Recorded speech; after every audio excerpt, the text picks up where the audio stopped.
Саламатсыңарбы балдар? Мен Акбекет орто мектебинин математика мугалими Эралиева Күмүшай Жанышевна 9-класстын алгебра сабагынан видео сабак тартуулайм. Анда эмесе келгиле балдар, бирге окуйлу.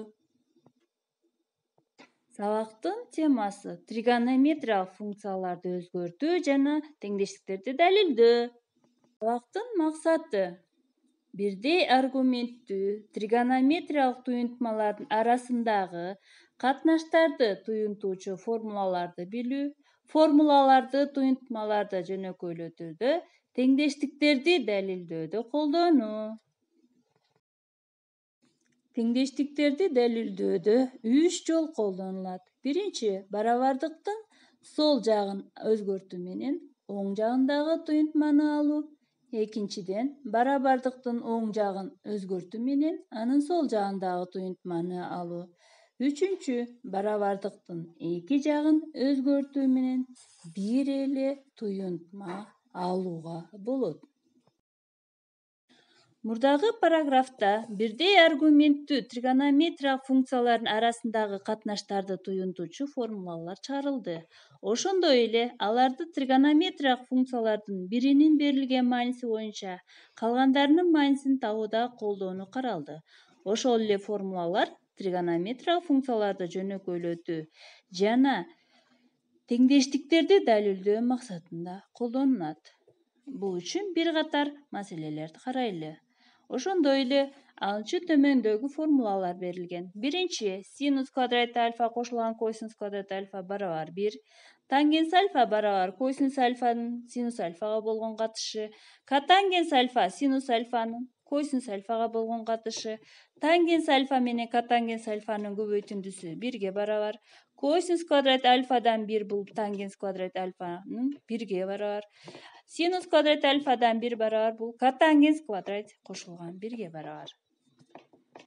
Эми туюнтманы жөнөкөйлөткүлө деген биринчи мисалды карасак, бул жерде синусту кошулган косинустунун квадраты минус 2 синусту жана косинустунун көбөйтүндүсү.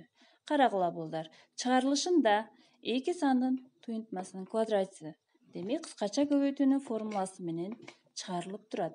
Акырында берилген формула эң биринчи теңдештик колдонулат дагы 1-ге барабар болот. Ал эми экинчи көнүгүүдө бул жерде бөлүмүн жана алымын өз-өзүнчө чыгарып алсак, алымында дагы синус квадрат альфа кошулган косинус квадрат альфа түрүндө формулага жана бөлүмүндө дагы синус квадрат альфа кошулган косинус квадрат альфа түрүндөгү формулага алып келебиз дагы аягында бөлчөктү чыгарып коебуз. Демек, ошондо барабар 3/1 деген жоопко ээ болдук. Ал эми кийинки маселеде тригонометриялык теңдештикти далилдөө.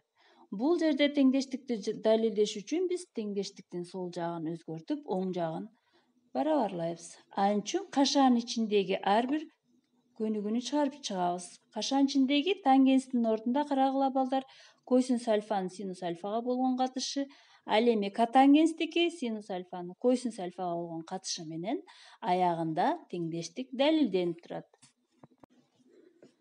Бышыктоо үчүн көнүгүүлөр. Биз китебибиздин 5-параграфында, башкача айтканда 170-беттеги 29-көнүгүүнү иштейбиз. Карагыла балдар, экранда көрүнүп тургандай 29-көнүгүүнүн 1-Асында 1-дин ордуна эң биринчи формула колдонулат дагы. Кашаларды ачсак, окшош көбөйтүүчүлөрдү топтосок, аягында косинус квадрат альфа чыгып атат. Ошондой эле экинчи көнүгүүдө дагы 1 минус косинус альфа жана экинчи кашада 1 кошулган косинус альфа экөөнүн көбөйтүндүсү кыскача көбөйтүүнүн негизинде 1 минус косинус квадрат альфага барабар. Демек, бул жерде дагы биринчи тригонометриялык теңдештикти колдонсок, аягында синус квадрат альфа келип чыгат. В-сында 1 кошулган синус квадрат альфа кошулган косинус квадрат альфа, бул жерде даяр формула турат. 1 кошулган 1 барабар 2. Демек, ар бир көнүгүүндө, иштөөдө биз формулаларды туура жана так пайдаланышыбыз керек. Балдар, Бул жерде көпчүлүгү формула бул силердин эң биринчи жардамчыңар болот. Эми балдар шуну менен үйгө тапшырма төмөндөгү суроолорго жооп беребиз. Биринчи, туюнтмаларды жөнөкөйлөтүү деп эмнени түшүнөсүңөр? Экинчи, теңдештиктерди далилдөө деген эмне? Үчүнчү, туюнтмаларды жөнөкөйлөтүүдө жана теңдештиктерди далилдөөдө кайсы формулаларды колдонобуз? Ошондой эле дептерибизге жазабыз 29-көнүгүүнүн ГДЭсин. Ушуну менен сабагыбыз аягына чыкты.